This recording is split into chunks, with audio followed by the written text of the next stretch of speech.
Mansplaining Feminism.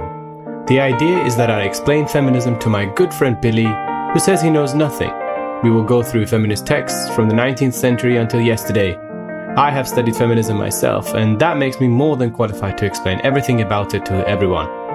Perhaps it is a little arrogant to assume this, but then again, it wouldn't be mansplaining if it wasn't. Today's episode, the 1950s, Simone de Beauvoir and the Feminist Bible. Hi, Billy. Hello. How are you? I'm very good. Thank you very much. Fantastic. It's a beautiful day. I just had some chicken shish, and now I'm talking to my good friend, and I'm about to be educated in the life and times of Simone. How do you pronounce the second part? De Beauvoir. De Beauvoir. Yeah, man. Okay. Well, she wrote this book called The Second Sex, and it's very, very, very influential, and it's huge. When she wrote it, she thought it was going to be autobiography. So actually, it's sort of about herself. Okay. And then as she sort of continued writing it, this is in 1946. I think she started writing it. Okay. And I think it's published in early 50s. So who was So Simone de Beauvoir? She was a lady. She was French, Catholic. Well, grew up Catholic, born Catholic, I guess. Lived in Paris.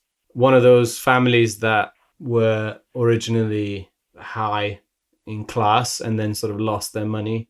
She was very, very one of those very keen, excited, love to learn type of people. Usually it seems to be a lot of these people want to be sort of religious scholars. So she wanted to be a nun apparently. But she lost her faith as a teenager because she discovered the things that teenagers discover, women, men, and alcohol. Okay. And she dropped out of the whole becoming a nun thing. She thought, this is much more fun. Backstreet Boys. She had what I would consider, and here's where I get judgmental, I would consider a very strange relationship with her husband.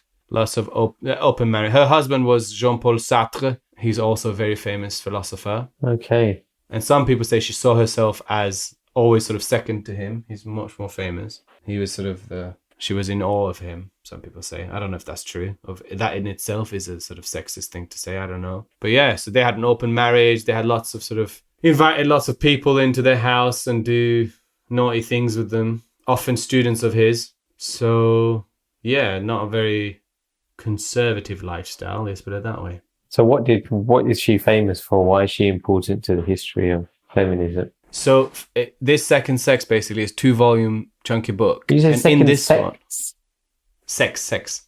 Okay. As in, so men are first and the second are women. So she's basically arguing that women as a concept, as a very sort of the idea of woman, before we even look at women, the very way it's described and analyzed in science and in literature is already presenting women as secondary to men because everything is from the perspective of men. Well, okay. That's a very sort of short summary of what she says. So give me an example. There's 3 examples she gives. She doesn't give that many, but even though it's quite a chunky book. So she focuses on 3 things, right? So biology, psychoanalysis, and what she calls historical materialism. So sort of society reasons. So she says basically, let's take biology. So she says that in biology, in study of how humans are created, even there is a sort of sexist angle. And she talks about how we describe the way in which the sperm and ovum meet. And basically she talks about how in scientific description, the sperm is this sort of determined thing with power, which is swimming through the unknown until it finds this like floating laying egg, which is like, oh, please arrive and save me. And then the sperm sort of heroically attacks the egg and creates life. And she basically says this whole story, I exaggerated, I think, massively, but she basically says that this whole story could be switched around. You can easily say that the sperm is some moronic, because there's so many of them anyway, they're all like going in whatever direction they're in, like idiots, blind, whilst the egg, determined and sort of confident, lowers itself to meet the sperm, and when the sperm enters the egg, the sort of the sperm ceases to exist, and all you have is this egg, which is stronger, and the sperm is this sort of fleeting, excited life crashing into this strong egg. So you could tell the story the other way. So it's just a story. So it's just a narration behind this. It's not the scientific thing. It's just the way science is presented. And she says this is an example of how women are made into this passive thing. Okay, so she's deconstructing all of these kind of common literature, science, all the kind of academic disciplines, and basically looking at societal norms and questioning them from the bottom up. Exactly, because she says all these, if you remember in the first episode, all the stuff that they were asking for, they got. But she says, yes, all these rights have been given to women, but all the traditional ways, the real sort of serious, chunky ways in which women are kept down, continue. And that's through language and science and all sorts of stuff. But she says none of these three ways really explain the female condition, she calls it, right? So how do we define what women are? She says biology can't define it because biology itself is flawed, like I just said. And she also says, like, there's different ways of defining what a woman is. It's anatomical, or is it sort of chromosomal, or is it whatever? Psychoanalysis, she says, isn't enough to describe the female condition because psychoanalysis is also highly biased. She gives examples of when Freud, the Oedipus complex, and how he sort of tries to switch that on for women, how women are obsessed with their fathers, and how he sort of gets it wrong because he doesn't really know women. So her psychoanalysis is flawed. And then historical materialism basically argues that capitalism keeps women down to allow for the sort of the labor market to flourish. So men go to work because they have women at home to take care of them. Okay. So this is kind of a huge leap forward from the previous episode in terms of a real academic approach to, I guess, the struggles that women are facing, and articulating in a way that people can't really brush off. Yeah. And she says basically her thing is it's not something that men can give us. So the first episode we talked about things that women demanded men give them, right? So we want men to give us equal rights now. This is stupid. Why are we kept down? Simone de Beauvoir basically says they've already given us those things. That's not what the problem is. The problem is women are not allowed to be subjects in their own right. So to change this whole thing, the whole story of women being kept down, is basically women have to become subjects. And by that she means essentially, I guess, by taking control of their story, their own story, not to be subjected to this sort of secondary marker. So what was the reaction to the second sex? Amongst feminists, it was huge. It was very, very positive. Even though there's a lot of, it's so chunky and she makes so many massive jumps in it that it's very easy to pick apart. So you go, well, that's not true. That's not what Freud says. And so you can sort of, that way it's easily criticized. And it was when it came out. But it was as a sort of call to arms in a sort of more, like you said, academic, cultural, sort of deep sense. It was very big. It was very, influential.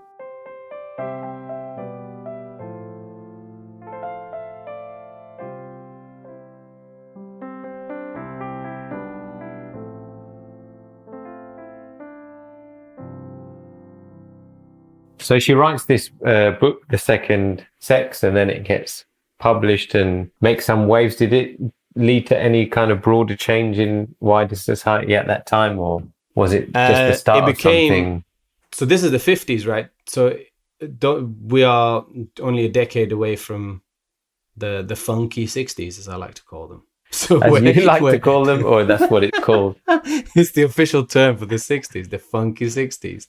Yeah, no, but it does give a lot of it was a very influential text for feminist movement. So the changes that it does produce are within the feminist movement, and so that the ways in which feminist academics in particular start talking about the oppression of women changes quite a lot after this book, because it does become about the way women are represented, created, constructed, rather than the rights that women have. So that's a big change that starts happening now. And so for next episode, we're going to look at volume 2. But then afterwards, we're going to look at Betty Friedan, Feminine Mystique. We're going to talk about the... Feminine Mystique? Is that her name? Yeah. No, that's a book by Betty Friedan. God, Yeah, I wish that was her name. Yeah. That was brilliant. I have to say, we've had some fantastic names in this series so far. We've got Katie Stanton. Yeah. Simone de Beauvoir. Which I thought was K.D. Stanton. But anyway, Katie Stanton, Susan B. Anthony. That's more like 2 first names, really. Yeah. Simone she de also, Beauvoir. Interestingly, for later feminists, she talks about how women have to, the sort of biological cards they've been given are a lot more difficult than men. I don't know what you think about that. So women, basically, they have to go through, having a period, later childbirth, menopause, and all sorts of stuff. And men just basically sit and their balls drop a little bit. Like nothing really happens. In theory, yes. So she does sort of hint at this idea that if anything, women have a lot more difficult. But then a lot of people have criticized that, because isn't she then saying that because of these difficult things that women have to go through, they can't be, fully dedicated to the rational world, to the rational life, because they have to deal with all the periods and the childbirth. And what's her comeback? I don't think anyone said this to her at the time. Oh, okay. But I would assume her comeback is that if anything, it makes them stronger. I don't know. Well, what do you think about that? Are you happy that you were born a guy?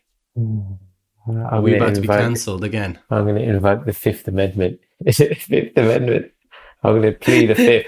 Freud would say, yes, I'm extremely happy that I'm a man, because what women go through after sort of growing out and becoming a child, because they grow up basically, according to Freud, worshipping their dads. Women or girls worship their dads and they think, oh my God, he's so awesome. And I'm going to be like him. And then when they realize they have not got something that he's got, which is how Freud phrases it, they feel like a mutilated man with no phallus. So less of a person. No, I'm not like that. No, I know you're not like that. I'm definitely not like... I'm very far from Freud. I'm sure if I was born a woman, I would be very happy. I wouldn't really... Well, who's to say? I don't know. What about you? I would say I am very, very, very, very grateful that life exists and everyone's equal. Oh, God. You can't have 2 Switzerlands. Just to summarise so far, because I think I've learned a hell of a lot more than I knew 1 week ago. We start out with Katie Stanton writing this manifesto. Yeah. We jump 100 years to Simone de Beauvoir, who kind of takes that feminist... that's a question. Is it called feminism yet? Yeah. So during the first episode, it wasn't really codified as feminism. So feminism still also meant, because feminism used to mean the study of being feminine. Right. Later on, I think towards the end of the 19th century, definitely, but 100% now during Simone de Beauvoir, it's definitely a feminist. Okay. It's called feminism. That's the political movement for women's rights. Okay. But if you want a quick summary, that 100 years meant the jump, I guess, from demanding certain rights, specific political rights, to some rights, but the main focus becomes the very way in which we think of women and what the demands that are put on women culturally, and the sort of assumptions in language and in science and in psychoanalysis and that kind of thing. So it goes into that. So you know how I'm from Sweden, and in Sweden, I don't know if you heard of that experiment of being very gender neutral at schools, or parents raising their children as gender neutral. Right. So all that sort of stuff comes from this idea that when people have daughters, they treat them in a certain way, which robs them of a lot of the opportunities that we give boys. From the very, very simple thing of when a girl sort of climbs a tree, parents often say, get down, you'll, hurt yourself. And when a boy climbs a tree, they sort of clap and go, look at him, how far he can go. So that's sort of, these sort of critiques come from this era now, from the 1950s. Okay. Well, that's interesting, very relevant to the kind of modern day Twitter sphere. where Very much people so. are highlighting all forms of microaggression and times in their day that they've experienced things, and that sounds very interesting to know that it comes from that time. Yeah, and we'll speak next week about volume 2.